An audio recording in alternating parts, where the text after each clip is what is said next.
vamos falar um pouco sobre estatísticas. E essas estatísticas são as que eu tenho últimas, tá? Não são da época que eu estudei quando era lá, eu fiz o bacharel no seminário e tal. Essas estatísticas eu peguei mais recentes um pouco. Tem vídeos na internet sobre a veracidade do texto do Novo Testamento, muito legal, de pessoas que estão juntas com um homem chamado Daniel Wallace, que tem um site, um centro de pesquisa para estudos do Novo Testamento, essas siglas do site, que lá eles estudam manuscritos. E esse Daniel Wallace também trabalha com sintaxe do Novo Testamento, ele tem uma sintaxe grande, você tem lá, depois eu mostro. Ele tem uma sintaxe muito boa, das melhores que existem,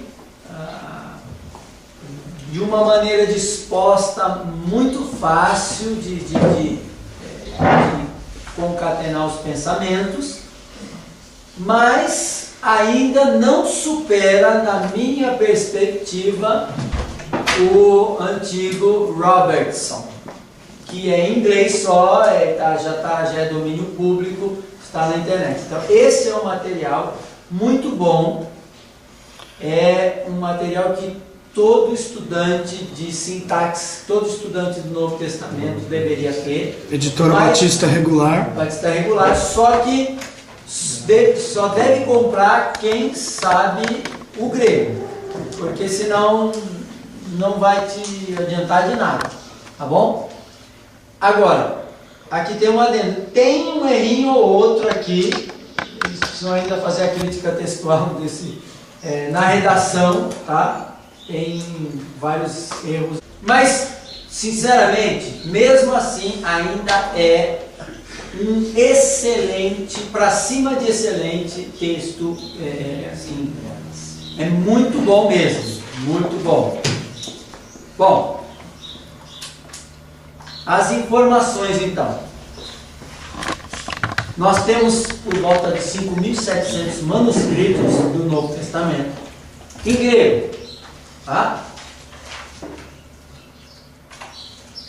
Destes aí, 2.500 são lecionários, lembram que são lecionários? Tá bom? 2.200 são lecionários. Cerca de 57 manuscritos completos do Novo Testamento. Isso é sem precedentes na história, gente. Isso aqui é uma coisa que a gente faça uma pesquisa sobre escritos entre parênteses de Homero, né, porque há uma até covardia. Contestação aí se é de Homero mesmo, se não é, nada alegado demais isso aí ou não? Como é que é essa... assim, aquela coletânea... Se ele é épico, se ele não é, né?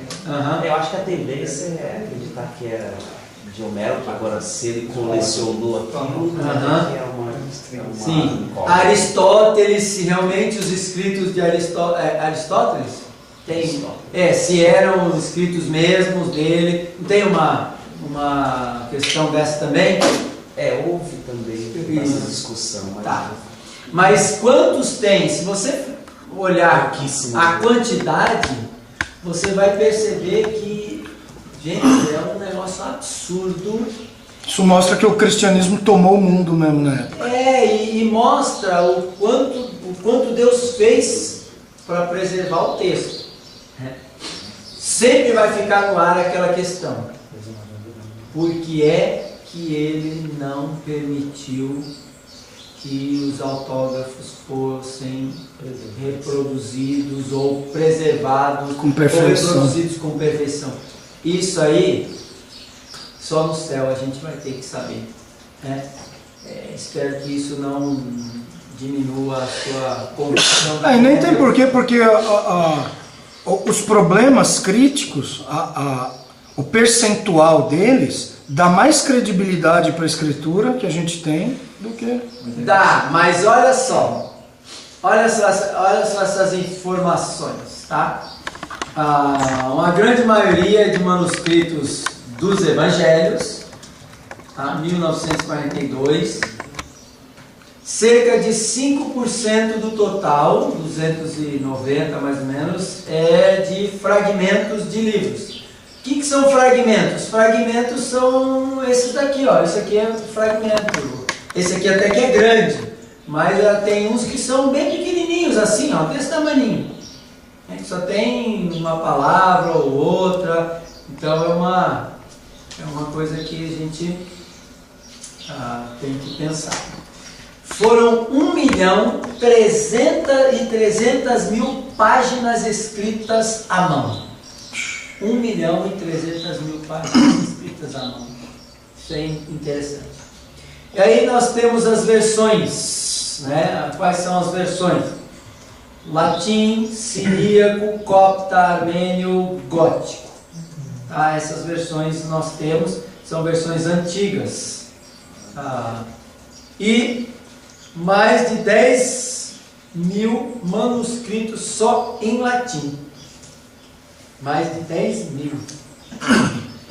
Em latim são versões bem antigas, lá de trás, tá? Bem ali no começo. O gótico fica onde mesmo? Os outros eu sei. O gótico... Sabe de que região é? Eu acho que é... Não vou lembrar. Não vou lembrar. Mais adiante eu tenho uma lista. Eu olhei também, você não lembra. Copta é do Egito, no norte da África, na verdade, não sei se é só Egito, mas ainda tem uma igreja copta lá no Egito, hoje em dia ainda existe.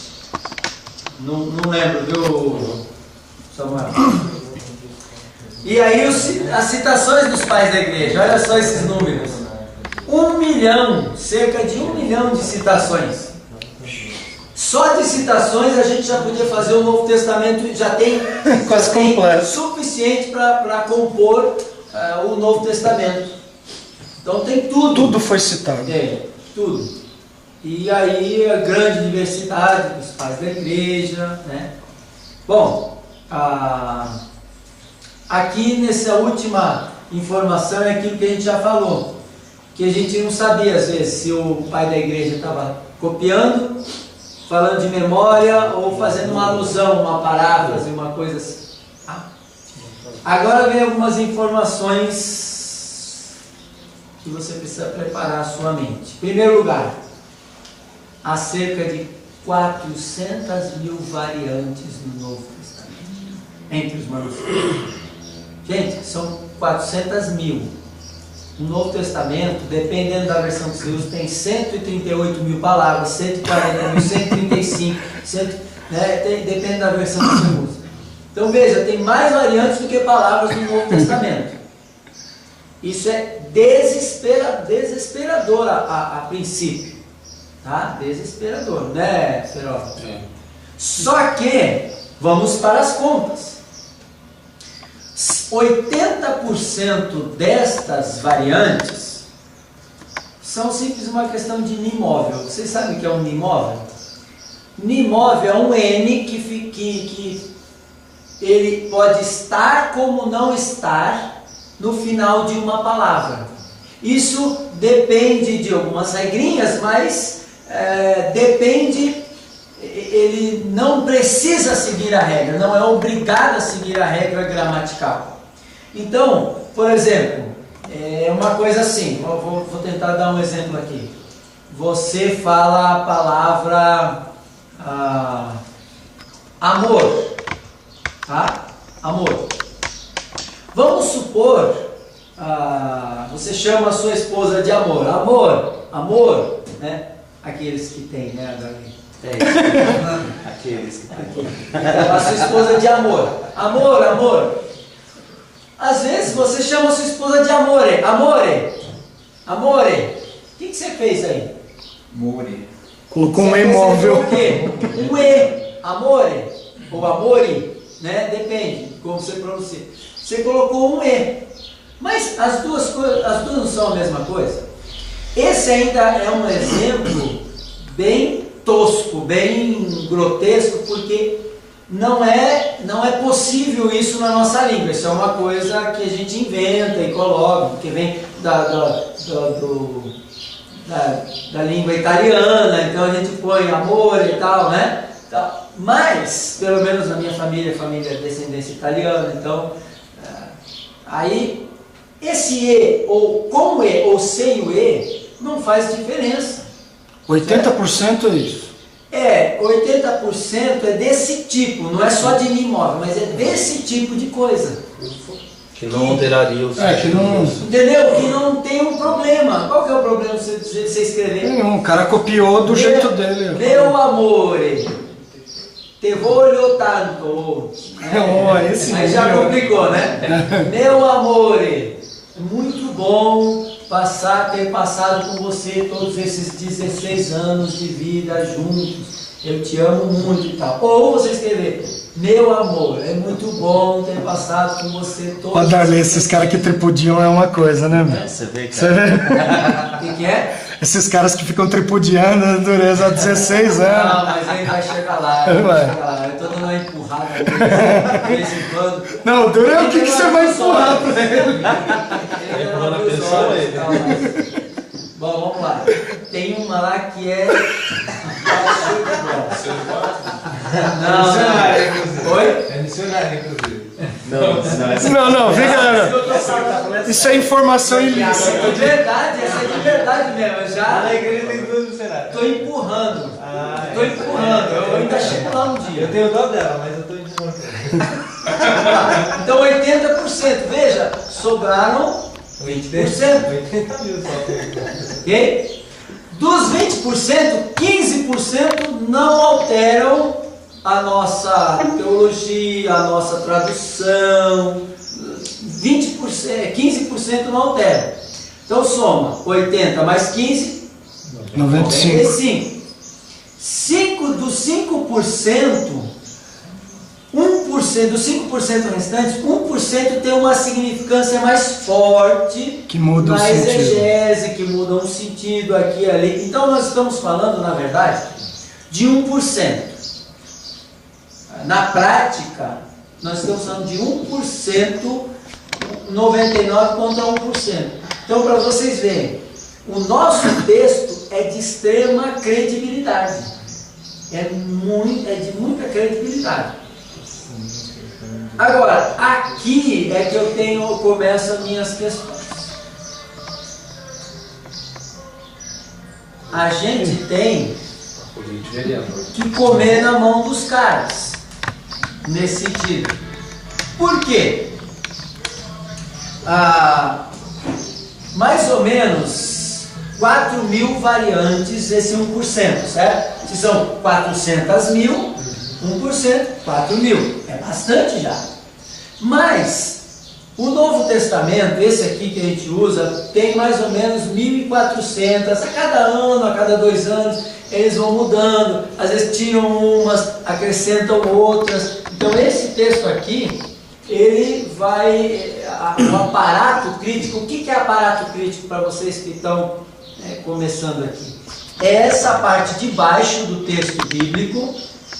Não é texto bíblico, a parte de cima é texto. Vocês já viram o texto, né? A parte de baixo chama aparato crítico. Esse aparato ele traz as informações. Olha, nesta palavra aqui, estes textos defendem essa palavra e estes textos defendem outra palavra, ou a ausência dela, ou a combinação de palavras, tá? Então, quando eu falar de aparato crítico, é isso embaixo, é a composição de que manuscritos defendem a variante, tá? Então, no aparato crítico, como nós temos 4.000 variantes importantes, isso já é um número que a gente não tem condições de mensurar. Por quê? Nós não temos os manuscritos. Inclusive, eu mesmo, muitas variantes aqui, que tem mais ou menos 1.400, muitas aqui eu olho e falo, isso aqui não tem nenhuma significância na tradução, não tem nenhuma mudança.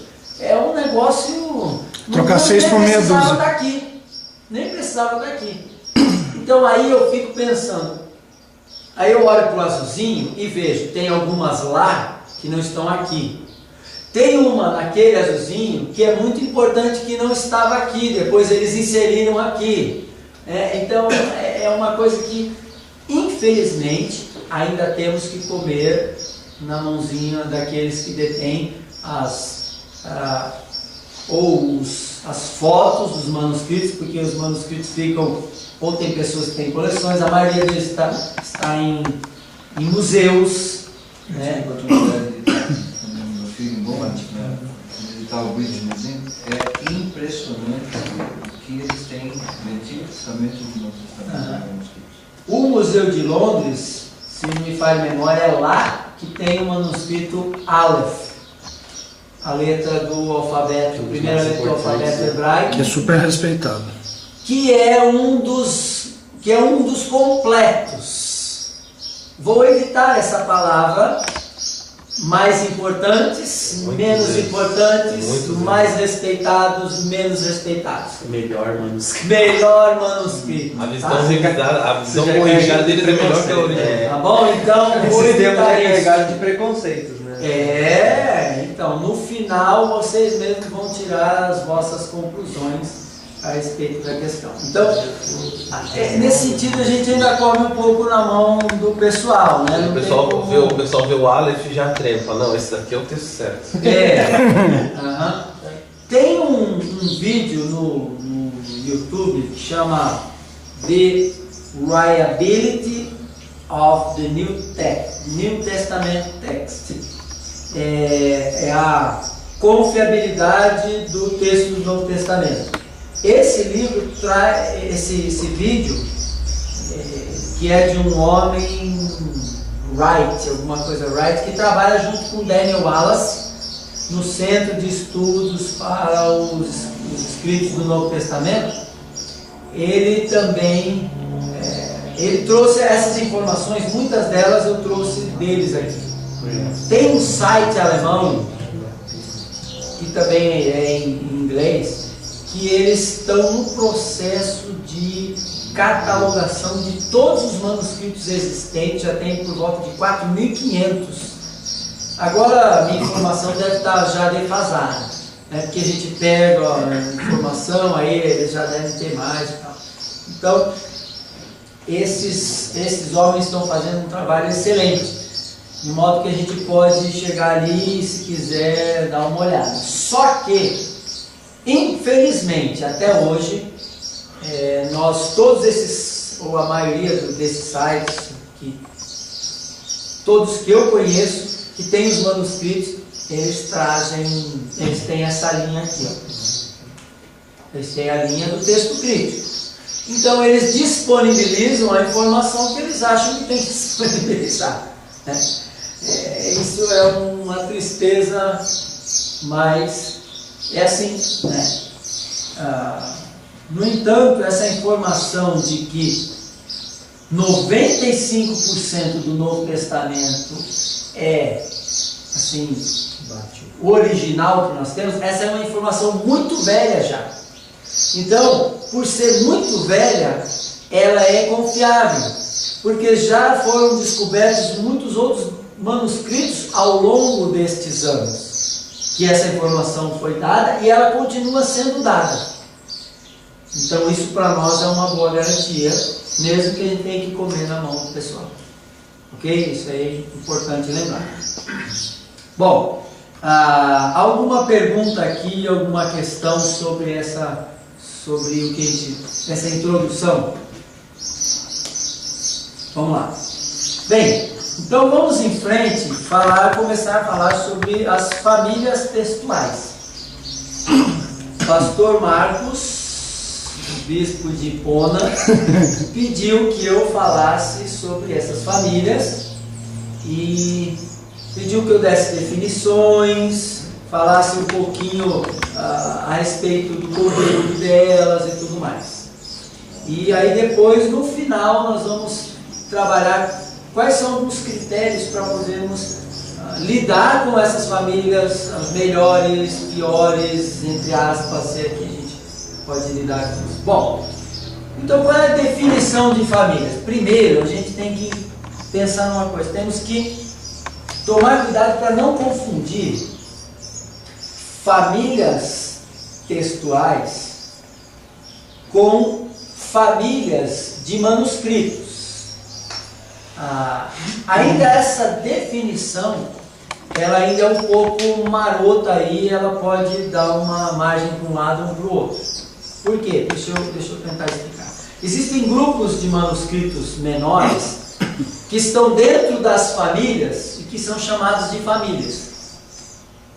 Então, o que o pastor Marcos pediu que eu fizesse de famílias, na verdade, a melhor maneira da gente dar o nome para isso é tipo textual. Quando ele falou de famílias textuais, ele quis dizer os tipos textuais. Tá? Então, a família ou tipo textual, essa é a ideia aqui, nós vamos trabalhar com tipos, tá? Tipos de texto. É assim que doravante vamos encarar. Então, família textual é um agrupamento de manuscritos. Tipos textuais são tipos de manuscritos agrupados, ou inteiros, que a gente tem vários que são completos, né, no Novo Testamento, ou partes desses manuscritos ou partes desses manuscritos que compõem um tipo, uma tendência. Essa é uma boa palavra, uma tendência. Essa tendência, ela eles observaram esses tipos e colocaram juntos aqueles que eles percebem que são textos que seguem um caminho. Necessariamente eles não são iguais, mas eles seguem um mesmo caminho. Então a questão aqui o tipo de escrita que eles tinham. Tá? Qual é o critério para fazer isso daí? O critério basicamente são os erros em si. São algumas peculiaridadezinhas, pequenas coisas que eles têm ali, que isso foi determinando. Então as variações. Então nós temos, por exemplo, 20 manuscritos ou 10 manuscritos que têm variação neste mesmo lugar. Traz a mesma palavra nesta variação. Então eles falam, bom, esse é um tipo de texto, eles agrupam. Estão comigo? Okay. E aí, esse é um outro, que ele costuma não pôr o imóvel. Então, são vários critérios, não é só um. Eles vão avaliando. Veja que trabalho de uma vida. Se por um lado a gente come na mão desses homens são heróis. Porque isso é um trabalho, às vezes eles têm que ver com lupa, com certas máquinas. Por quê? Porque alguns manuscritos são chamados palimpsesto. O que são esses manuscritos? São manuscritos, isso quer dizer escritos novamente, ou usados novamente. Eles raspavam, tiravam aquela tinta e escreviam por cima. Não, às vezes nem texto bíblico, escreviam uma outra. Antes era um texto que às vezes não era texto bíblico, eles raspavam por um texto bíblico que é o contrário. Era texto bíblico, rasparam e puseram outra coisa. E aí ficava resíduo da antiga. E aí, com o passar dos anos, pudemos ter condições de ler o que estava lá embaixo. Alguns aparecem, tem uns que você vê assim, uma coisa sobreposta. Mas tem outros que, então, você tem que ver de uma forma diferente. Então, é um trabalho bem complexo. Bom? E aí, eles percebendo essas familiaridades da família, eles percebendo esses tipos de escrita, de variantes, eles começaram a agrupar. Okay? Estes homens dessa linha aqui começaram a agrupar. E era feito cópias também em cima desses textos raspados, depois sem esse tipo de rasura. Existiam cópias Todo desse- tipo de cópia era feito, João. Todo tipo. Todo tipo de cópia era feito. Quando você achava que o conteúdo lá era desnecessário, eu tinha uma coisa importante para escrever, mais importante que trabalhar, eles raspavam e escreviam em cima. Aí era pele, né? Aí por baixo com máquinas eles conseguem ver o que estava escrito. Isso se deu de alguma forma dentro dos movimentos arianismo ou dentro Nós vamos chegar nisso aí.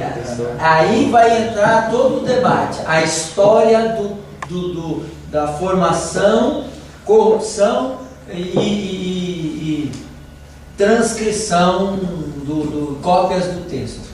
Essa história do texto, das cópias, é que é a maior briga. Daí vem a base dessas duas linhas, da história. Nós vamos falar um pouquinho de história. Marcelo, uma pergunta que talvez você vai entrar. Aquilo que está em colchetes, em algumas versões, fazem parte dessas variações? Normalmente eles põem algumas versões, essas versões são as um pouco mais antigas, agora eles põem a notinha de rodapé, né? Que nem NVI. Aqui tal, que nem a Bíblia do século XXI, ou a trilingue, eu uso muito a trilingue. Elas fazem uma notinha ali no final tal, e dizem, olha, isso aqui não estava no texto tal, ou algumas coisas assim, nos melhores manuscritos, nos manuscritos mais importantes. Essas palavras qualitativas não devem ser usadas. Eu entendo que na crítica textual a gente tem que se usar palavras que dê condição para o estudante avaliar. Não influencia. Isso. Então, não estava onde? Neste manuscrito. O estudante vai avaliar. Você falou, não está nos melhores, você falou, pode Faz as palavras imparciais para usar. Mas eu vejo Palavras imparciais são palavras sem adjetivo. quase falando, estava no original. O que a gente quer informação factual. Pode ser os mais antigos, por exemplo? Pode, essa é uma informação. Essa é uma informação de verdade. De verdade. Por quê? Porque tem os manuscritos tais.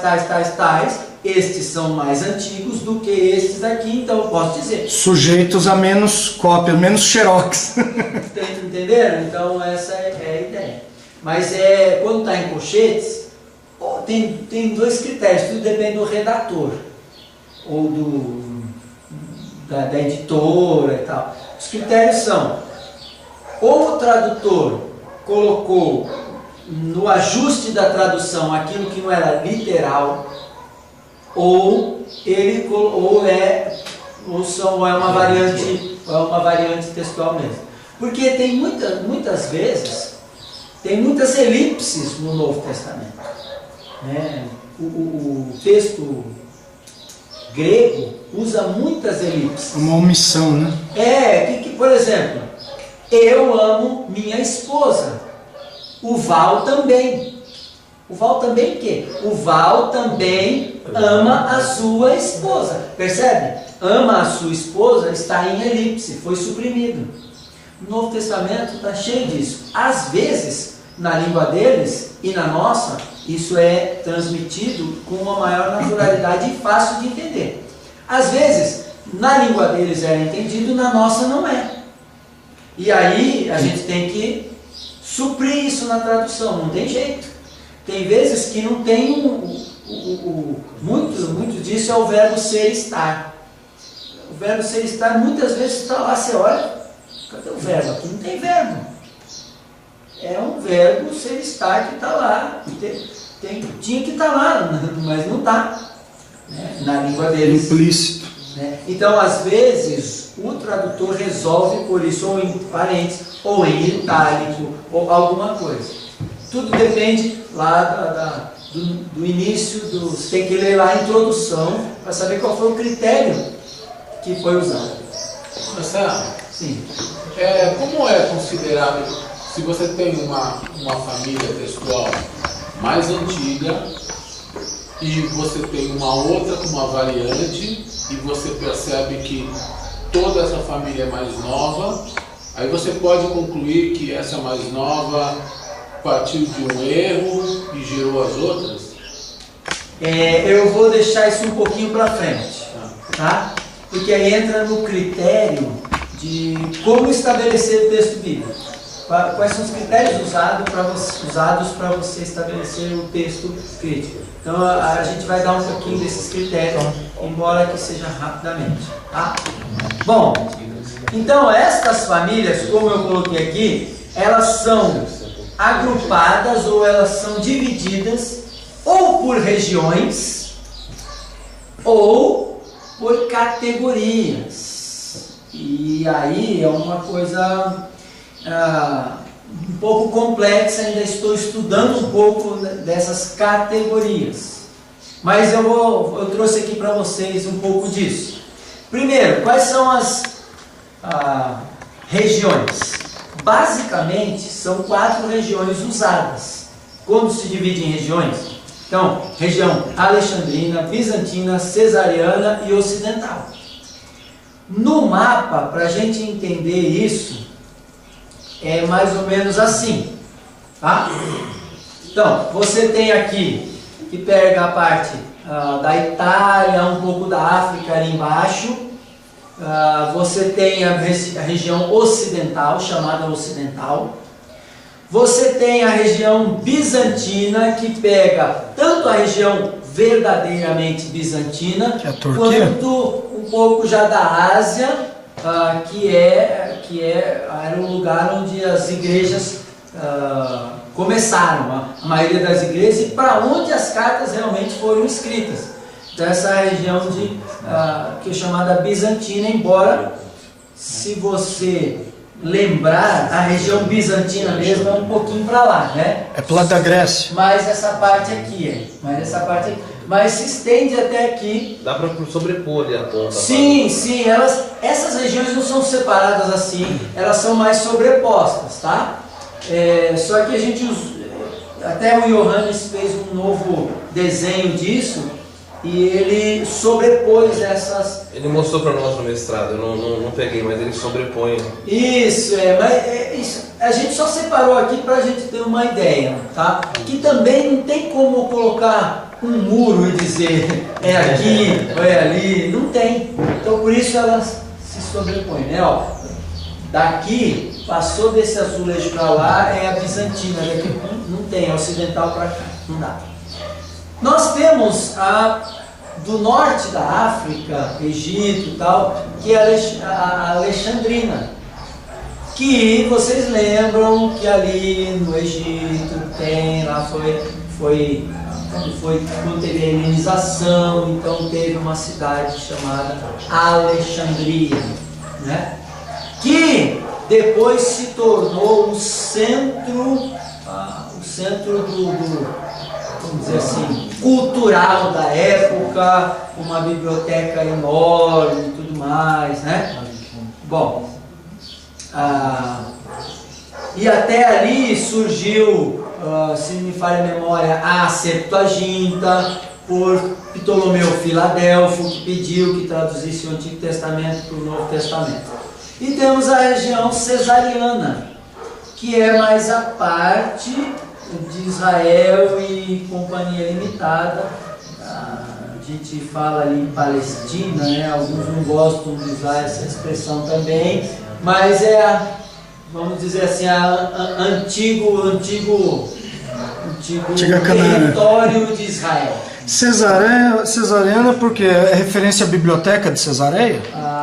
Eusébio? Eu tenho que confessar para você que eu não sei porque esse nome está. Né? Não sei exatamente. Talvez por causa de uma cidade tudo se tornou. Não, acho que a importância da biblioteca mesmo. Pode ser por causa da local onde tinha a casa é onde Eusébio de Cesareia ele lidava com uma biblioteca lá. Ele teve na época de Constantino, parece que encomenda de cópias da Bíblia, então eles trabalhavam com isso. Por essa parte mais histórica é uma área que é um pouco mais a minha deficiência. Por isso seria legal, vocês acrescentem aí, seria bom isso daí. Tá? Dona, é possível fazer alguma diferenciação entre esses tipos textuais em relação à NA 27, ao texto crítico e ao texto majoritário? Não é possível? Sim, o texto crítico está mais aqui e o texto majoritário está aqui. Então, bizantino, como eu te falei, o texto bizantino, quando você tem lá no The Word, no eSword, em qualquer outro programa, você tem o texto bizantino, é o texto majoritário. É lógico que pode ter uma diferença ou outra aqui por causa dos redatores, tá? Mas basicamente é o texto majoritário. Por quê? Porque é da onde tem a maioria dos manuscritos, a região bizantina. Tá? Nós temos milhares de manuscritos ali, realmente é a maioria esmagadora. E onde aconteceram praticamente os fatos. Onde os eventos... Destinos das igrejas, sim. Mas também onde, não quero só jogar uma sardinha, botar uma sardinha numa brasa, né? Mas também onde houve repressão, houve perseguição, destruição de manuscritos. Ali também houve mais isso do que em outros lugares, né? Falsificações também não? Isso aí sim e não. Eu entendo pelo que eu tenho lido na história que tanto de um lado quanto do outro há a possibilidade, em qualquer desses lugares havia a possibilidade da falsificação. Por quê? Porque a possibilidade da falsificação estava na inserção da heresia, no início da heresia. Então a heresia ajustava o texto bíblico para puxar... Tipo tradução Novo Mundo. Isso, é exatamente isso. Exatamente isso. Então essa é a tendência da heresia. Bom, agora a questão toda é o quanto isso conseguiu se propagar em cada região. É difícil determinar isso. O quanto houve a proteção de cada manuscrito de cada região. O quanto os escribas eram pessoas empenhadas em copiar o texto corretamente. O quanto a transmissão de um texto, de uma época para outra, passando o texto, a cópia, o quanto havia a verificação para trás. A gente sabe que o judeu, o Antigo Testamento, não tem tantos manuscritos assim, porque eles estavam ficando velhos e eles enterravam. Acabou, E aí eles contavam palavra por palavra, tinha a palavra do centro que eles tinham que dar certinho, se não der certo. Não tinha essa questão, toda essa logística aí, essa filosofia por trás. Então a gente tem que pensar o quanto, tem que responder essas perguntas, e muitas delas não são fáceis de responder. Tá? Mas vocês estão voltas, tá? Posso, eu vou voltar aqui. Tá. Aquilo ali é só para mostrar. Bom, então aqui nós temos por regiões. Depois nós temos a visão de Kurt Aland. Eu não sei se ele foi o pai da visão ou se ele aprendeu com alguém ou teve, não sei, eu sei que ele é o mais famoso. Em 5 categorias, ele e alguns na linha dele, que são também desta mesma linha do texto crítico, mas com uma certa vertente aí dentro dessa ideia. Tá? Então ele diz, ele coloca, ele divide, agrupa em 5 categorias. Então as 5 categorias são as seguintes. Primeiro, manuscritos de primeira linha. Percebe? Isso aqui é uma qualificação. Que sempre devem ser levados em conta quando se trata de estabelecer o texto original. Aí vem, Menciona, o né? texto alexandrino entra aqui, bem como os papiros e os reais copiados até o 3º e 4º séculos. Ele já colocou o critério, Ele deu a. já deu a deixa do critério. Ele não diz, eu não entendo essa coisa toda como região, mas eu entendo como data. O critério dele é mais data. E é válido. Que é válido, ele colocou aqui, é um critério mais de data. Embora ele tenha um critério eclético de lidar com a crítica textual. O que é um critério eclético? É um critério que usa vários critérios. É uma maneira de... Às vezes não é só liberal, eclético é que não está fechado a uma coisa só. Nesse sentido é eclético. Mas tem a parte liberal, mas tem a parte de... por exemplo, eu sou eclético no estilo de música. Ou seja, eu ouço diversos estilos de música. O Adarley torce para o Eclético Mineiro. Que é composto por... Vamos lá. Esta linha aqui é um pouco... Eles não chegam a ser assim como o texto recebido, texto receptos, mas eles são muito parecidos. Para eles, não existe aí um critério ou uma série de critérios a serem observados para chegar ao texto original. Eles acreditam que é o texto majoritário e pronto. A maioria, deu a maioria, bateu e pronto. Embora, algumas vezes, eles mesmos dizem que não, eles escolhem outro. Então, já por aí, assumem um ecletismo. Com certeza. Um ecletismo como os do texto crítico, mas é um certo ecletismo, é um critério que a gente pode chamar de ecletismo. Segunda categoria, manuscritos de qualidade especial. Veja, primeira linha, agora especial. Com influência bizantina, não é o texto bizantino. Entenda isso, é com influência bizantina. Deixa eu traduzir isso aqui para vocês. Eles colocaram texto egípcio, entra aqui. Egípcio é da onde? De Alexandria. Da família alexandrina, vamos dizer assim, do texto, do tipo alexandrino. Mas ele colocou com influência bizantina. Por quê? Muitos textos, alguns dos textos antigos, unciais, maiúsculos, são textos que são considerados de leitura de família bizantina, do tipo bizantino. Ah, então tem a ver com a fonte e não com a região. Só que eles são antigos. Sim. Então, por aqui a gente vê de novo o critério dele. Embora o texto, esses textos que eu estou falando para vocês, eles acompanham também a maioria dos manuscritos, eles separam. Esse cara aqui, na minha perspectiva, ele usou, desculpa, não estou quase que julgando o coração dele, de malandragem. Por quê? Porque ele percebeu que a divisão por regiões complicava, porque há manuscritos antigos na região bizantina.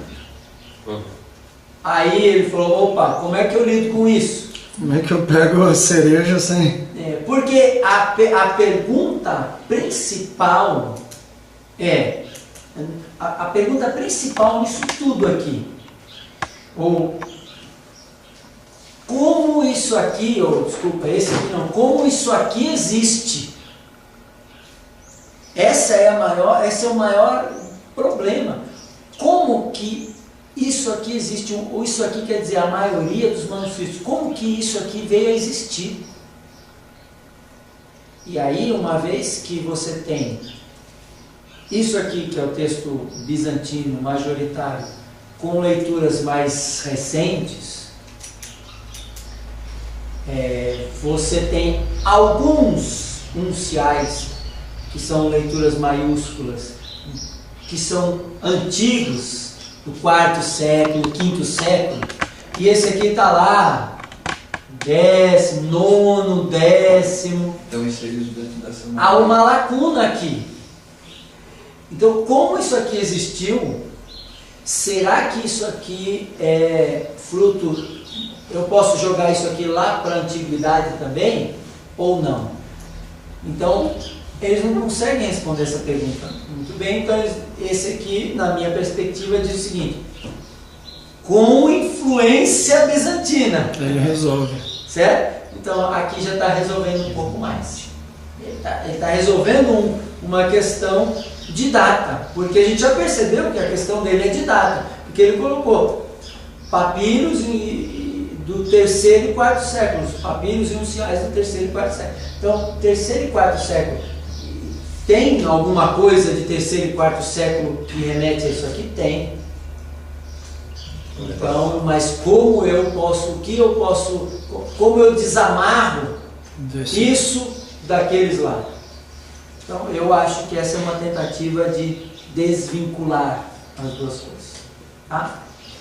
E aí, terceiro critério, terceira categoria, manuscritos de natureza distinta, com um texto independente, mas que são mais importantes para a história do texto do que para o estabelecimento do texto original.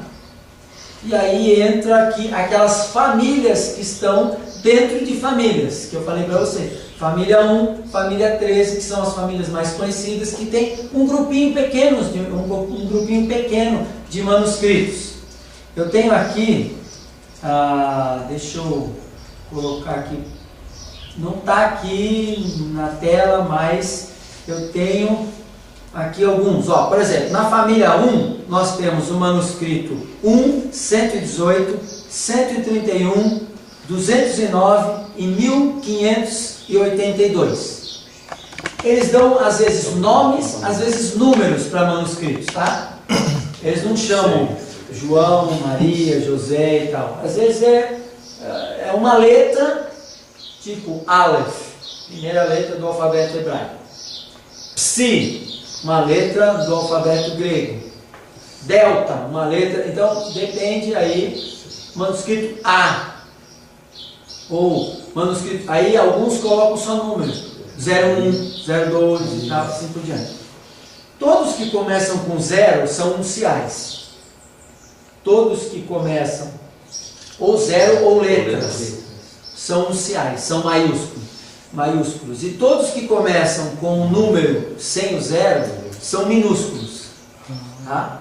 Os minúsculos são mais recentes e não tão antigos. Vieram mais no século 9, 8, 9 praticamente em diante. Tá bom? Então aí entram essas famílias que ele estabeleceu aí como terceira categoria. Quarta categoria, manuscritos do texto B. Eu não consegui discernir exatamente o que é isso, tenho procurado uma explicação disso, ainda não encontrei, mas é do texto ocidental. A gente vai ler na história dos textos, um pouco do panorama da história dos textos, eles vão falar do texto, a gente vai falar sobre o texto ocidental, tá bom? Mas essa aqui é uma categoria que ele estabeleceu como quarta categoria. E aí, bom, vamos pensar aqui. Se a terceira categoria em diante, ele já diz o quê? São importantes para a história do texto, não... Já tira o peso dele na crítica. Do 3 para baixo, ele não usa. Tá? Do 3 para baixo não pode ser usado para o... Só no trabalho acadêmico, não na prática do... justamente onde vai para o bizantino, já coloca. Deixa aí, mas... Percebe que já há uma tendência aqui... Nem mesmo. Ele fez a opção dele. Já fez. E aí o texto... E o quinto? Aí qual seria o quinto, né? Qual seria? O arquirrival. Manuscritos que tem um texto predominantemente bizantino. Influência bizantina é bom. Então, predominância bizantina é ruim. Então eles dividiram a influência estritamente bizantino e o do que teve influência bizantina. E eu acho que a regra para definir o que é influência e o que é predominante também é... É a idade. Ele a idade. pensou que é a idade. Entendi. Então ele volta para o primeiro critério, só tem um critério. Então, o antigo se for bizantino, eles falam que tem influência. Só tem um critério. olha aqui, ó, manuscritos de qualidade especial com influência bizantina. Esse aqui, mas olha só, ele colocou, bem como o papiro, ó, aqui, ó, ele já colocou o critério, terceiro e quarto século. Ele não fala mais nada a não ser de data, depois ele não explica mais nada. Então aqui, ele já deu para nós o critério dele. Ele fala, se for antigo e bizantino, é que teve influência, não é bizantino. Não é É bizantino. um texto aqui, sei lá, alexandrino que alguém influenciou. Isso, tanto é que, olha aqui que ele fala, ó, o texto é egípcio. Ele está dizendo que o texto é egípcio. Ou seja, ele está dizendo a influência bizantina, mas é alexandrino. Então, essas categorias, elas têm uma ordem hierárquica. É, isso. Neste caso, no caso dos tipos textuais por região, elas têm uma ordem hierárquica também, mas é muito mais conceitual. Você não pode verificar, só se você ler o que eles escreveram sobre o texto bizantino, o texto alexandrino. Se você ler, então aí você vai perceber, não, o critério deles é esse.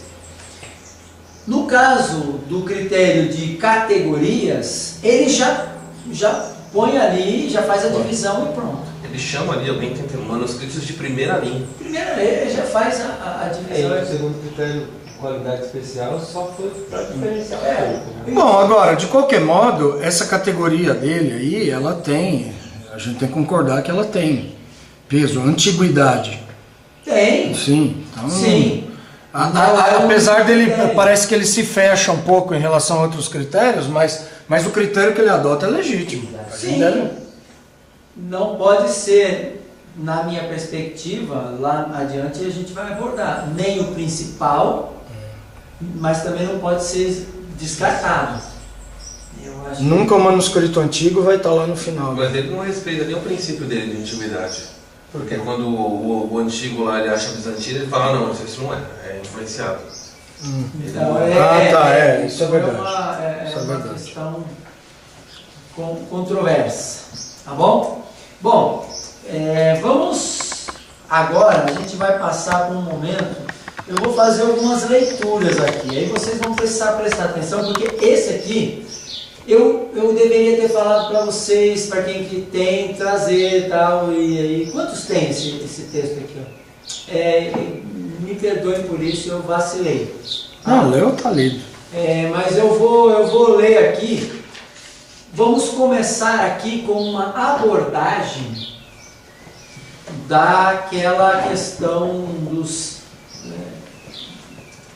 da explicação dessa mentalidade aqui, dessa nomenclatura. Dado o fato que a segunda nomenclatura, ou o segundo critério usado por categorias, já é autoexplicável. Não sei se eu respondi a tua pergunta aquela hora, Dali. Eu acho que sim. Para o Curtialo, de fato, tem aquelas categorias estão numa ordem hierárquica. Não são só colocadas, você tem que observar todas, mas primeiro não, elas têm escala de valor. Ele deixou isso claro da terceira em diante, quando ele diz que são importantes, essa frase aqui, são importantes para a história do texto, mais importantes para a história do texto, do que para o estabelecimento do texto.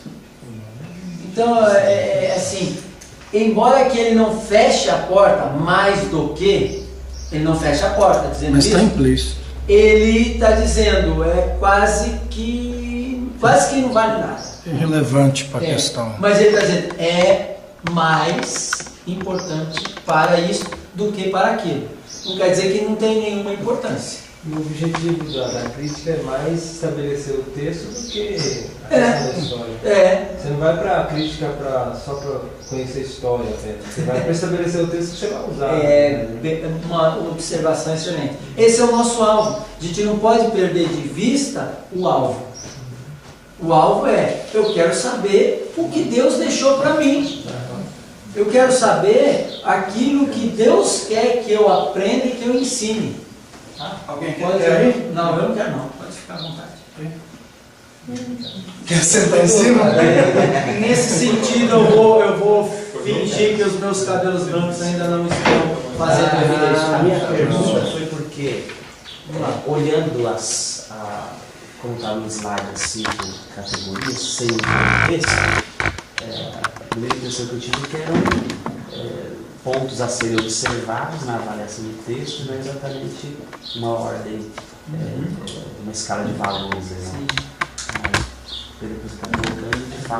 É uma escala de valores. Mas a Darei, olha só, isto aqui também é uma escala de valores. Nós vamos perceber isso agora. Isto também é uma escala de valores. O mesmo texto majoritário vai dar preferência pelos que aparecem, O setor bizantino, né? O setor bizantino ali, mas vai levar em conta em alguma medida os manuscritos de outras regiões? O majoritário vai levar mais ou menos também em conta. Entra um pouco. Só que o que acontece é que quando tem o majoritário, ele não está sozinho. Ele tem aqueles que são de influência bizantina. Está entendendo? Então não é que você tem nas variantes ou nos tipos de leituras diferentes, você tem ou o majoritário mais novo contra os outros mais antigos. Não é isso. Você tem majoritário, junto com eles, alguns mais antigos. Então aí entra aquela questão da categoria 3, que ele fala de categoria 2, desculpa, de influência bizantina. Deu para entender isso? Influência, aí ele descaradamente dizendo assim, alteração. Influência, ele está dizendo assim, tem uma relação com o texto bizantino, só que ele não é, ele é antigo, mas já teve alguma corrupção lá atrás. Não é fidedigno. Porque o texto bate com o bizantino, então alguém mexeu no texto para ficar igual. Em algumas partes, por isso que ele fala influência, porque algumas partes eles eles concordam. Na verdade, em várias partes, todos eles concordam demais. Nós temos muitas, se nós tirarmos essas pequenas variantes que são do amor e do amor, eles concordam demais, tá? Vamos lá. Então, olha só, vamos pensar aqui, nesses critérios aqui, tá? Neste livro aqui, o capítulo 3, é importante ler a história do texto. E neste livro aqui também nós temos a história do texto bíblico, tá? A história do texto. Todos eles têm tem capítulos para isso. Por quê? Porque este é um capítulo de suma importância na decisão dessa questão aqui, de como você vai olhar o texto bíblico, como você vai decidir qual é o texto original. Tá? Então, vamos lidar com esse aqui primeiro. E se você quiser, todos já baixaram o arquivo? Abra o arquivo e deixe lá no capítulo 5, onde está a história do texto. Eu já mandei por e-mail de todo mundo, tá bom? Vocês têm aí, são 2 megas e alguma coisa. Madalena só que não baixou, todos baixaram? Ainda não, né, Dalê? Tá baixando agora. É que o download na minha cabeça demorou pra... Não, tudo bem. Não, mas não tem problema, você deixa aberto aí, tá? Todos acharam o capítulo 5, história do texto? História do texto. Capítulo 5, página 64, que não é a página, é a numeração da página, não é a página em si, porque o número de páginas começa lá na capa, né? Tá bom? Então vamos lá, vamos começar com o Paroski, Crítica Textual do Novo Testamento, que é da visão crítica, do texto crítico. Tá bom? Então, vamos começar já um pouquinho, que é muito importante, esse pano de fundo que ele dá sobre as cópias, o início das cópias. Ok? Ele diz assim, é bom que você guarde aqui pra gente, que você fixe bem em mim, para você poder pegar algumas coisas e a gente discutir, porque você não tem esse texto aí. Então, nos primórdios do cristianismo, quando sob intensa oposição, tanto judaica quanto romana, os livros do Novo Testamento, incluindo-se os autógrafos, então aqui ele já está falando de cópias de autógrafos, nem sempre puderam ser preparados em circunstâncias muito favoráveis. Nesse sentido, ele tem razão, porque as circunstâncias eram tanto pessoais, quanto pressões externas, quanto até circunstâncias da própria vida. Então, nós tínhamos papel, caneta, luminosidade, capacidade da língua. Vocês lembram? Nós temos que lembrar que foi uma bênção de Deus a língua grega, mas ao mesmo tempo era a segunda língua ou terceira da maioria deles. Temos que não lembrar era isso. A primeira Não que ele dominava. Normalmente não era a primeira. Normalmente não era a primeira, exceto de algumas regiões. Bom, e aí tem as pressões, tem as perseguições, tem todo tipo de coisa aqui. Bom, e aí ele começa falando um pouco de que Lucas foi uma pessoa que fez uma acurada investigação e tal. Todos eles falam sobre isso. É importante lembrar, isso é importante. Isso já começa a mostrar para nós a maneira como as pessoas, pelo menos os escritores do Novo Testamento, entendiam os próprios escritos como alguma coisa muito importante, essencial. Sim. Marcelo, aí eu não lembro, ele fala trata sobre a fonte Q, ele fala dos evangelhos. Isso aqui não é, a fonte Q não entra tanto nessa questão aqui, porque é uma opção, é um critério usado para resolver o problema sinótico. Já digo de antemão, não acredito eu na fonte Q. Tá bom? Mas era um critério. A fonte Q é uma suposta fonte que nunca foi provada. Só que o que acontece é o que gerou a escrita, tal, tá vendo? Antes disso. Vem mais com bibliologia. A fonte Q vem antes dos autógrafos. Por isso que nunca nem foi provada, é uma suposição. Não existe a fonte Q. Fonte Q. Não existe isso, tá? Então é antes do texto bíblico propriamente dito. O fulano usou não sei o que lá para compor o seu evangelho. Não, a nossa história começa do autógrafo. Essa é a questão. Então aí ele vem abordando a ideia da inspiração e tudo mais, né? Mas aí ele fala algumas coisas interessantes aqui. Olha só.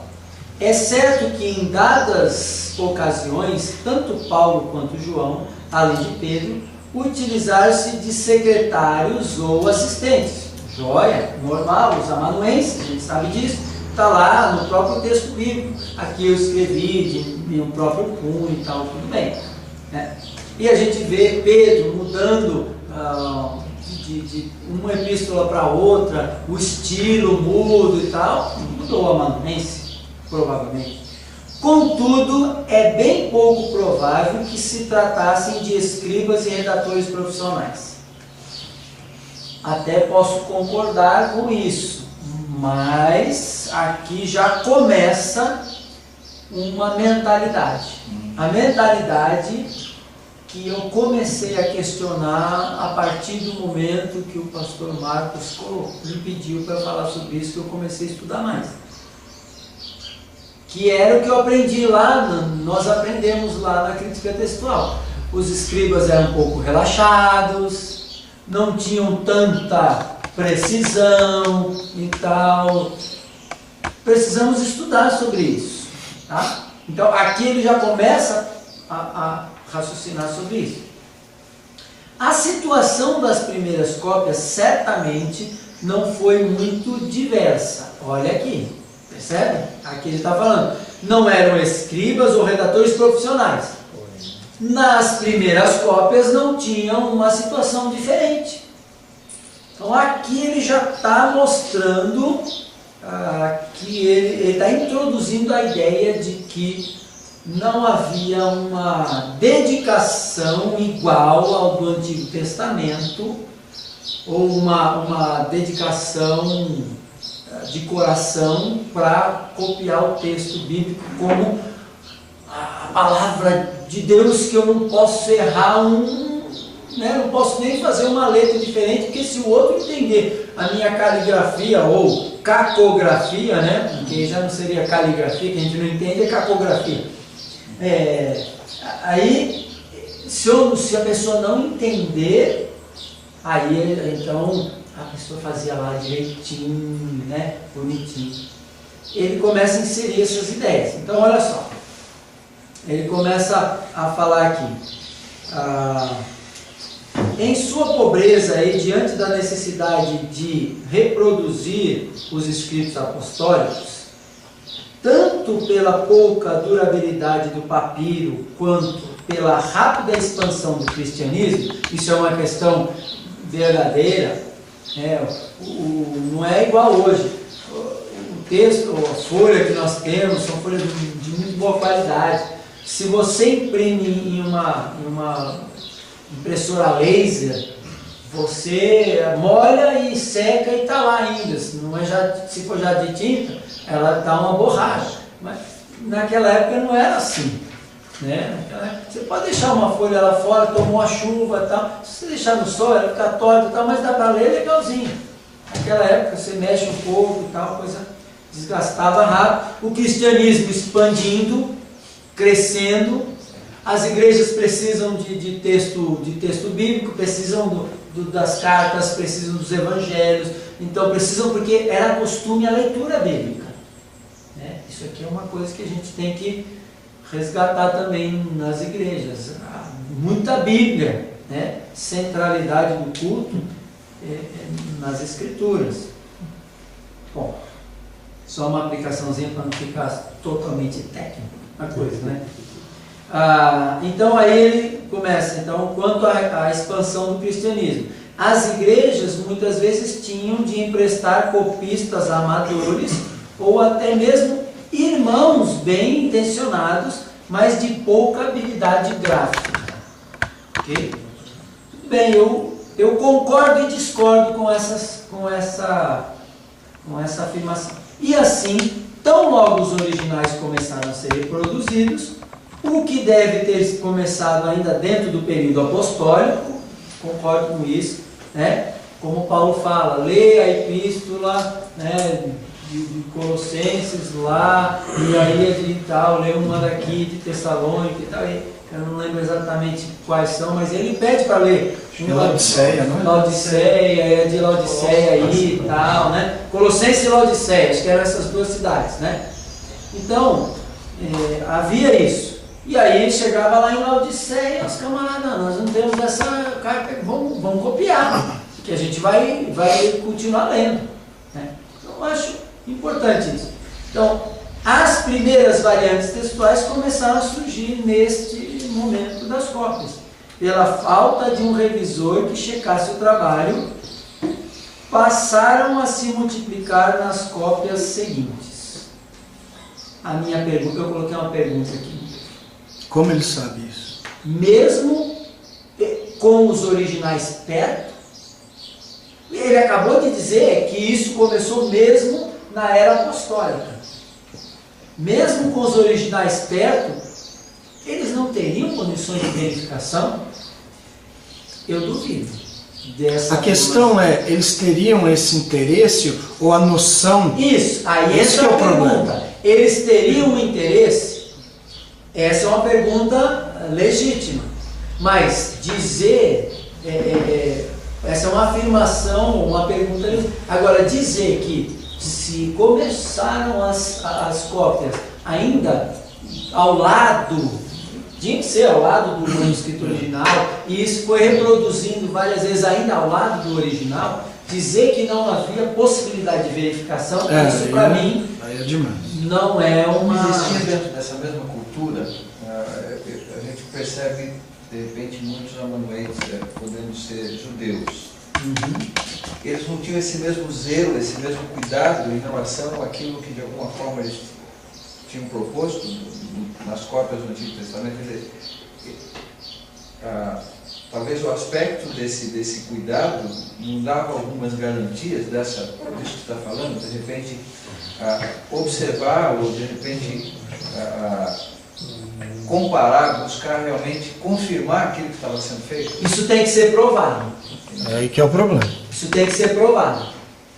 Aí a gente vai tentar lidar com isso. Daqui a pouco eu já vou para esse texto aqui, né, que você tem, e nós vamos avaliar a evidência, se pode ou não ser provado. Eu acho que a questão está exatamente nisso, né? Eles tinham essa disposição, essa disposição veio do Antigo Testamento, dos mesmos irmãos. Talvez até essa compreensão dela como palavra de Deus e não como a carta do cara que a gente conhece, isso tenha crescido com o tempo. Vamos analisar as questões aqui, olha lá. Então aí começa. Outra fonte de divergências textuais era o descuido na exatidão literal. Aqui eu coloquei um ponto de interrogação na palavra descuido, porque isso está no mesmo caminho, tem que ser provado isso, né? E quando se fala em exatidão literal, desculpa, mas quem eram os mais literais e os mais alegóricos? Mais alegóricos aqui, Alexandre. Né? Percebe? Quem que eram os mais... Se a questão é exatidão literal... Não, se bem que uma coisa é falar isso no raciocínio e outra numa cópia. Acho que um conceito não incide sobre o outro. Ok, eu concordo, mas a gente tem que ver que há uma mentalidade por trás disso tudo. Tudo tem que ser considerado. O cara conduz conforme interessa também. Os cristãos primitivos, a começar com os apóstolos e evangelistas, ao citarem o Antigo Testamento, não mostraram a mesma veneração da letra do texto bíblico que prevalecia entre os judeus. Mas eram judeus que fizeram essas citações. Sabe que eu ainda não estou tão bom nisso quanto, assim, eu não estou tão apto nisso, mas o Thomas vai poder me ajudar, quem é mais do Antigo Testamento aqui. Quando há um estudo das citações do Antigo Testamento no Novo, há aí uma dificuldade muito grande de avaliação. E aí alguns chegam ao ponto de dizer isso que ele disse. Há uma liberalidade muito grande na citação do texto bíblico. Outros, tem até um artigo na Vox Scriptura do Carlos, e até ele deve lidar com isso no mestrado, que ele mostra que não era bem assim, mas que os próprios autores do Novo Testamento muitas vezes não entenderam a citação do jeito que nós entendemos que é a citação. Não trataram a citação do jeito como a gente trata como citação. E aí a gente pensa que é mais liberal por causa disso. Mas o problema é quando a gente quer encontrar uma regra só para todos os usos. Isso, eu acho que complica. Obrigado, Tom.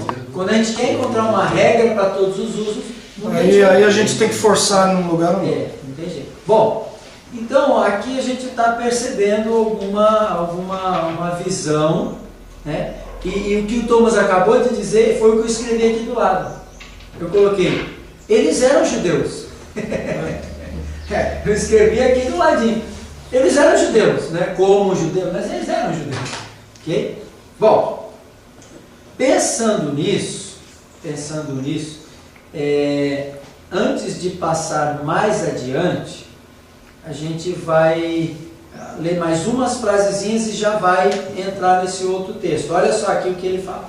A partir do final do século I, autores como Clemente, Inácio, Policarpo e outros pais apostólicos já passam a demonstrar a grande reverência com que os livros do Novo Testamento eram tidos na igreja primitiva. Isso não é uma contradição para você?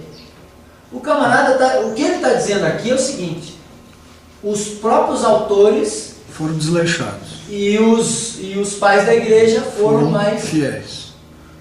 Sabe? Então, aqui eu até coloquei, esse fato não se harmoniza com o chamado descuido.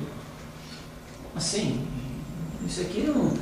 Peraí, primeiro que ele não se harmoniza com a questão dos autores. Segundo, que ele falou de descuido lá atrás, mas ao mesmo tempo, esses pais aqui que são, no final do primeiro século, já demonstram uma seriedade maior.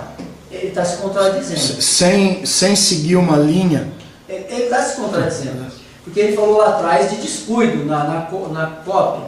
Ele falou lá atrás dos próprios autores originais e agora ele fala outra coisa. Bom, é interessante aqui, parece que...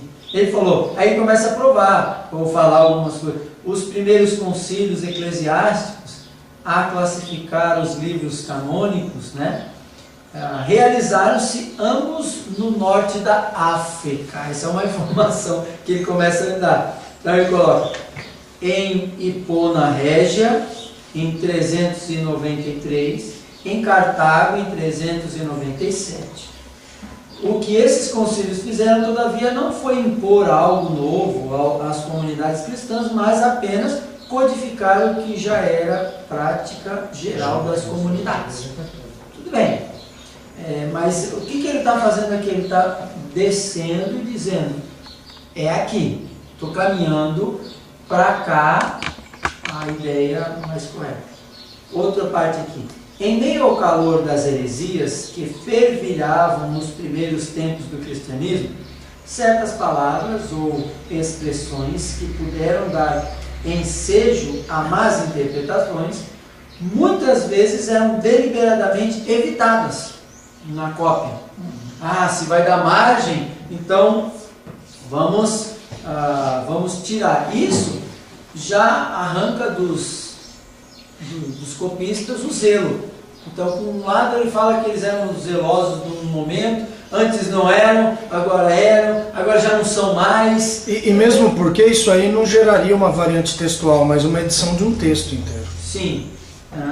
Não, até geraria uma variante dependendo de uma palavra. E dependendo da região. Então, nessa região tem uma heresia, ele muda uma palavra. Mudou uma coisa aqui, mas na outra região aquela heresia não chegou. Então, quando comparar, então, é uma variante em si. Tá? Então, ele fala, muitas vezes, interpretações, muitas vezes eram deliberadamente evitadas para que a verdade pudesse ser salvaguardada.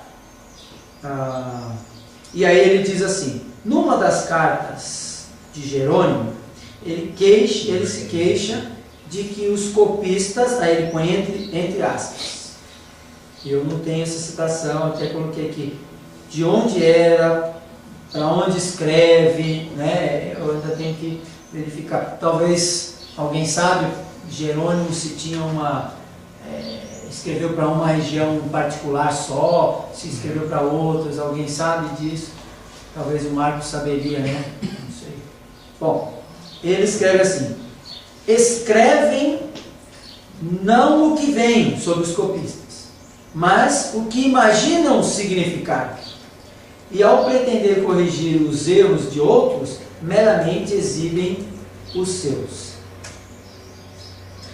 No início do século III, Orígenes já havia mencionado a grande divergência que existia entre os manuscritos. Então aí, século III, início. E aí ele coloca que os corretores costumavam estender ou encurtar o texto como melhor lhe parecer.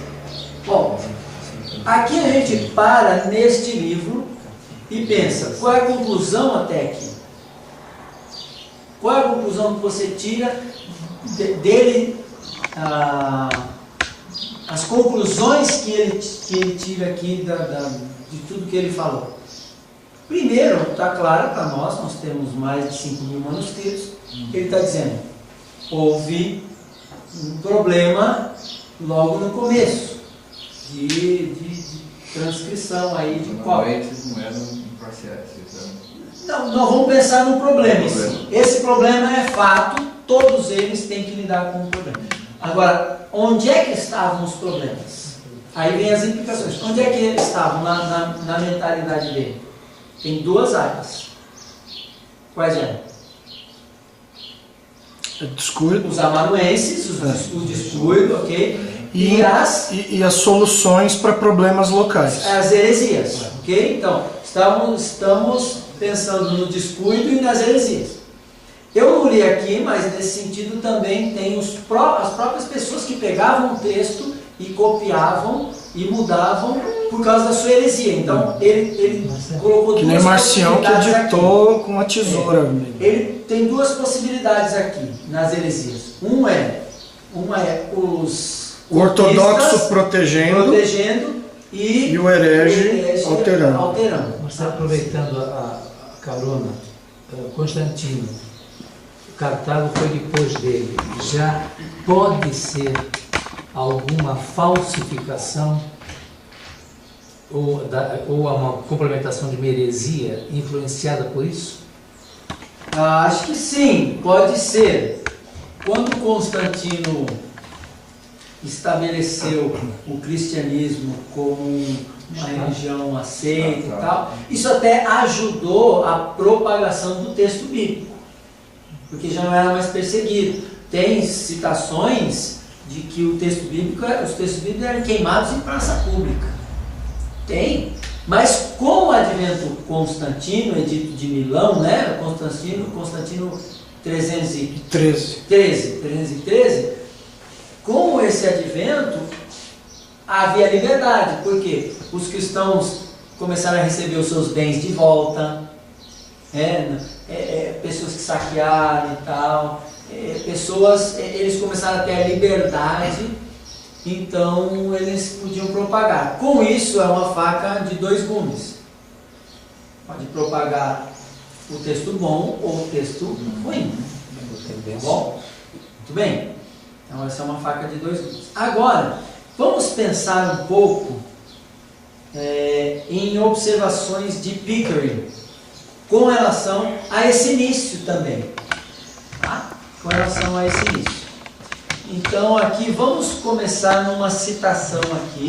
Tá? Vocês têm aí, primeira história do texto, já tem uma citação logo de cara. Tá bom? Eu vou pedir que alguém leia bem alto aí a citação, eu vou parando você aqui ali. Vamos lá. Todos acharam a citação? Eu estou acompanhando a Página Duval. 64, na citação.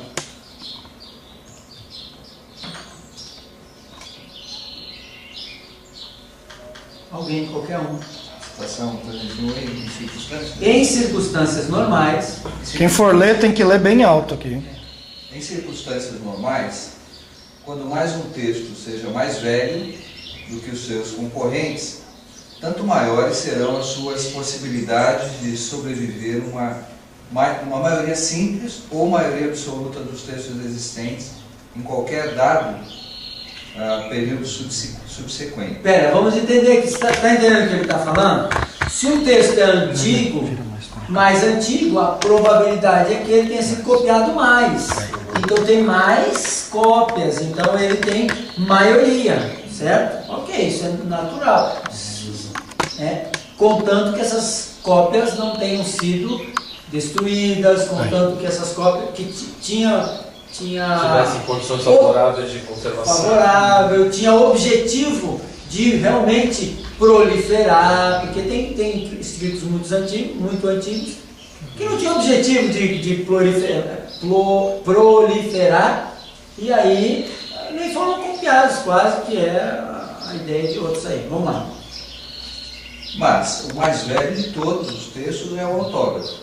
Assim sendo, deve-se concluir que uma maioria absoluta de textos será muito mais capaz de representar corretamente o caráter do original do que uma pequena minoria, a não ser que tenha havido algum deslocamento radical na história da transmissão. Isso é, uma verdade patente quando se trata de uma proporção esmagadora de 8:2. Sob quaisquer condições de transmissão razoavelmente normais, seria bem possível uma forma textual posterior adquirir tão grande predomínio de testemunhas existentes. O que ele está falando aqui, esse 8:2 é o texto majoritário contra todos os outros. Todos os outros quer dizer não só alexandrinos, mas todos eles. Quer você divida por regiões, quer não. Mas é maioria contra os outros. Okay? E aí ele está falando que em condições normais, circunstâncias normais, com objetivos, com propósitos, dedicação e tal, a normalidade seria ter um monte de cópia do texto original fiel. Bom, essa questão é uma questão que pode ser questionada também, né? Pode ser questionada, mas tudo vai depender da dedicação que os copistas tinham ou não. Okay? Tá meio monótono aqui, né? Não, é que eu passei a noite sem dormir mesmo. Eu também quase resisti. Mas é que eu estou aqui, então não tem. Já está começando a dar dor no estômago. Vamos lá. Então, olha só. Vamos pensar aqui, ó. Os escritos do Novo Testamento foram reconhecidos. E aí é uma das questões que precisa ser lidada, né? Então, críticos naturalistas gostam de presumir que os escritos do Novo Testamento não eram reconhecidos como escritura quando primeiro apareceram. E assim, através do descuido resultante na transcrição, o texto ficou confuso e a redação original ficou perdida. Isso aconteceu desde o início. Tá? Bom, essa é uma visão, mas nós estamos começando a falar não sobre tanto a crítica, mas é um pano de fundo que vai nos ajudar. É sobre cânon aqui, cânon, né? Canonicidade. Você tem toda uma pressão judaica. Sim. Aqui é uma questão se o texto é inspirado ou não. Bom, aí vem na próxima citação ali, quando chega no finalzinho Hort, e diz assim, baseado, tá bom? Baseado na leitura existente, obrigado. Na literatura existente, a pureza textual mal atraía interesse. Isso quem está dizendo? Hort. Hort é o pai de Metzger, que é o pai de Paroski, vamos dizer assim. Hort é aquele lá atrás, o Westcott e o Hort, né? Duas pessoas que começaram a lidar com essa crítica textual e voltar para a antiguidade e rejeitar bisavô de Paroski, vamos dizer assim, né? Bom, então ele está dizendo que baseado na literatura existente, a pureza textual mal atrai interesse. Não existe evidência para mostrar que, de modo geral, se tomava cuidado a fim de escolher para transcrição os exemplares que tinham maiores reivindicações de serem considerados autênticos. Ou seja, o que o Hort está dizendo? Lá no início, quando teve os problemas, já começaram a ter os erros, o Hort está dizendo a mesma coisa que o Paroski disse. Os escribas não tinham tão interesse na pureza do texto, e sim mais simplesmente na transcrição. Tá? Eram profissionais, né? E aí ele vai dizer que aqui ele vai dizer que surgiram na época de Constantino, até surgiram aquelas lojas de transcrição de texto e tal. Né? Bom, e aí ele começa então esse Pickering no período apostólico, mostrando que se considerava muito importante o texto bíblico. Era muito importante para os autores. Então ele diz, é claro que pelo menos o apóstolo Paulo considerava os seus escritos como sendo autoritários. E aí ele vai seguindo em frente, e lá na quarta linha de cima, de baixo para cima, diz, João também é bastante claro.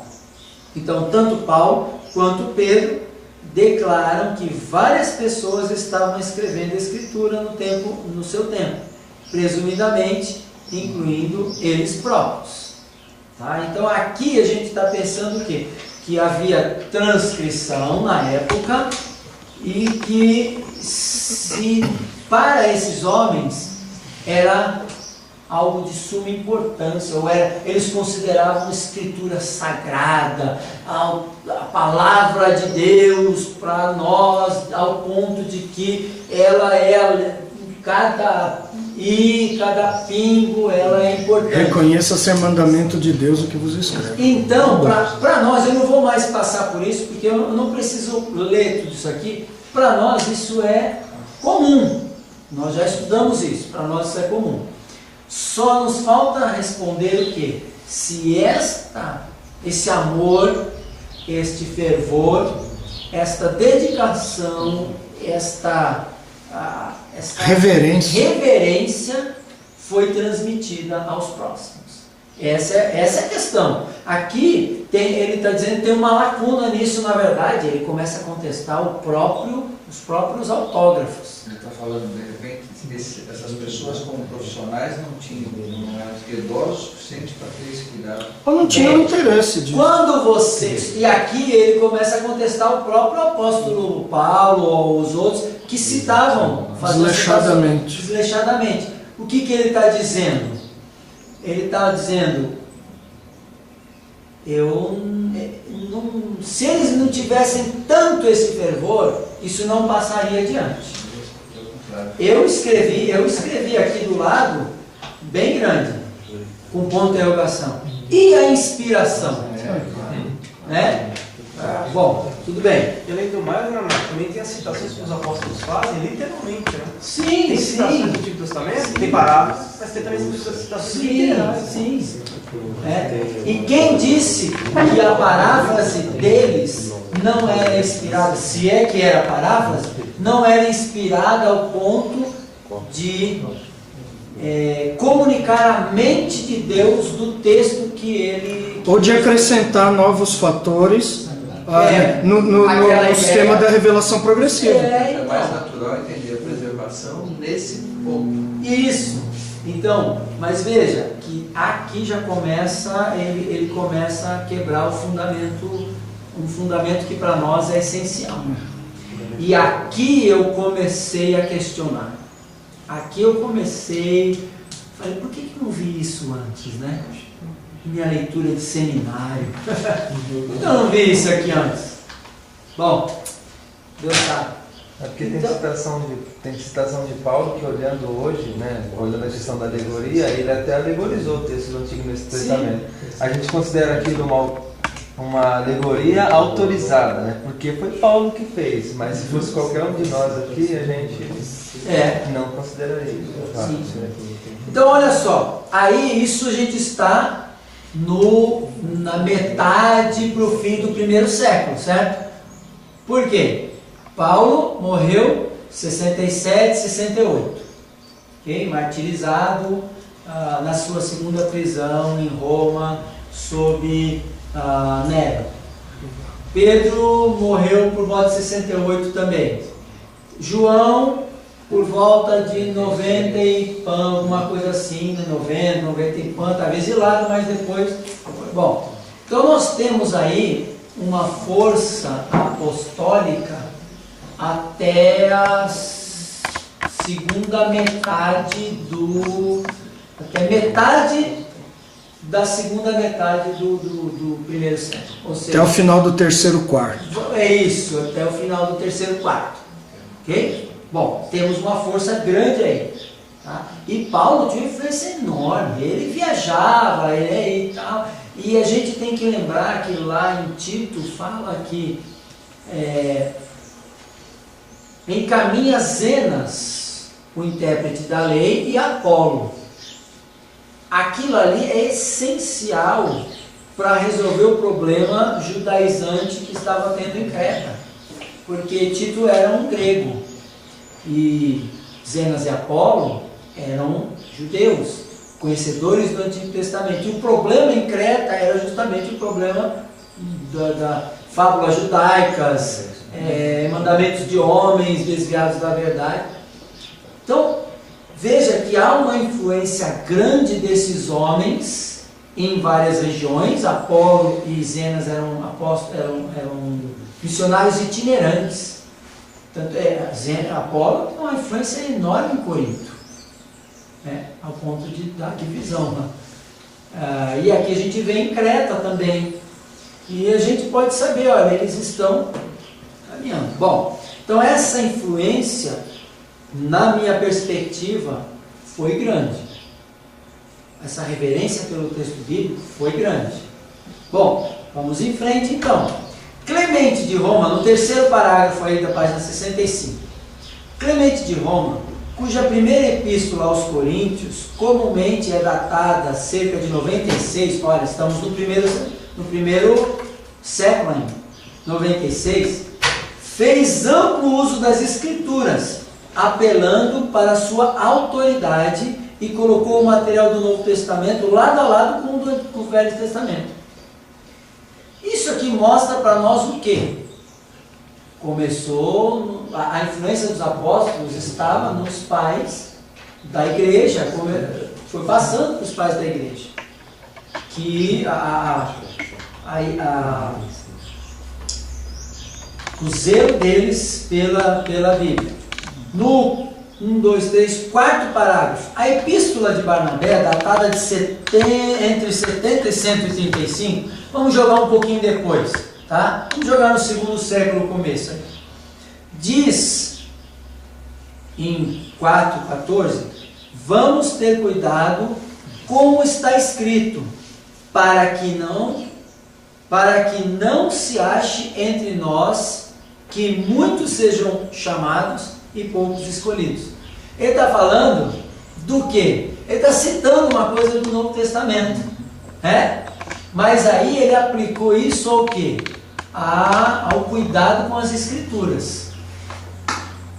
Isso mostra para nós também que escritos externos ao Novo Testamento estavam surgindo, mas eles também, esses homens que escreviam algumas cartas, que eram crentes de verdade, dedicados e que foram seguidores dos apóstolos e deram continuidade na doutrina dos apóstolos, esses homens, eles estavam reproduzindo esse desejo e esse fervor pelo texto bíblico. Porque ele alerta aqui, cuidado, vamos ter cuidado como está escrito, para que não se achem de nós muitos são chamados e poucos escolhidos. Bom, cuidado de dizer que alguns não estavam isso autorizados. Aí é uma interpretação que pode ser dúbia até aqui, nesse caso, tá? Mas há essa possibilidade. A gente tem que somar algumas coisas aqui. Vamos em frente. No próximo parágrafo, o autor, fosse quem fosse, claramente reivindica a autoria divina para esta citação que parece ser de 2 Pedro 3:8. Em outras palavras, aqui 2 Pedro é considerada escritura. Isso é o que ele já vem dizendo, né? Tanto quanto Mateus e Romanos. Barnabé também possivelmente fez alusões a 1ª e 2 Coríntios e tal. Então, ele está falando aqui do zelo pela escritura. Será que eu posso terminar? Manda. Não vai dar não. Bom, vamos parar no 1º século, início do 2º, e a gente está... Qual é a conclusão aqui? Sim, a gente sabe que pelas heresias que foram surgindo, elas atacaram as escrituras. Pelo próprio processo de estabelecimento do cânon, isso foi uma coisa complexa que atacava a veracidade e até o valor que cada pessoa dava às escrituras. Mas a gente não pode negar que era realidade um amor e uma dedicação passada dos apóstolos para os seus discípulos e assim por diante. Então nós estamos do 1º para 2º século com uma mentalidade nos dois lados, não só no lado de que havia uma liberdade tão grande. Nós também estamos no 1º e 2º século com uma rigidez no bom sentido da palavra. Mas a diferença é que aqui tem evidência, né? A segunda parte. Então, aqui, essa foi uma boa observação, Aqui, esse cara começa a registrar, porque contra registros não há argumentos. Este aqui registra um pouco também. Esse aqui também registra. Eu não li inteiro, mas deixa eu só ler uma coisa aqui para vocês. Num saltério copiado por eu vou adiantar um pouquinho, mas num saltério copiado por um desses escribas no ano de 862, ele diz assim: Helios toi grapsanti Kyrie, ou seja, misericórdia para aquele que escreveu esse saltério, né? Senhor, no finalzinho, Senhor, Sofia tois anagnoskousi, sabedoria para aqueles que leem, Haris tois akousi, graça para aqueles que ouvem, soteria tois kektemenos, amém, sabedoria para salvação.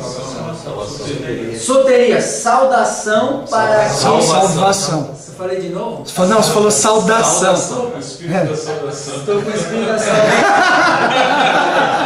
Saúde você. Já foi bom para acordar. Salvação para aqueles que possuem este códex, esse livrinho aqui, amém. Isto aqui é citação de Metzger, aqui, Isto para mim mostra que havia um zelo muito grande e uma preocupação de que este texto causasse, vindo do Senhor, causasse uma influência da parte do Senhor, seja qual for a condição daquele que estivesse ali, o proprietário, o leitor, o ouvinte e o que escreveu. Ele estava rogando para ele as bênçãos de Deus e para os outros. E possivelmente não era judeu. Está escrevendo muito bem o grego. Isso aqui é um grego muito bem escritinho. Gente, eu quero terminar essa parte aqui mostrando para vocês que havia uma seriedade com o texto bíblico. Não era assim, como nós aprendemos. Nós não aprendemos assim? Que era um pouco desleixo. O desleixo havia, mas não era só desleixo. Há mais informações aqui nesse meio que não podem ser omitidas. Tá? Isso é muito importante.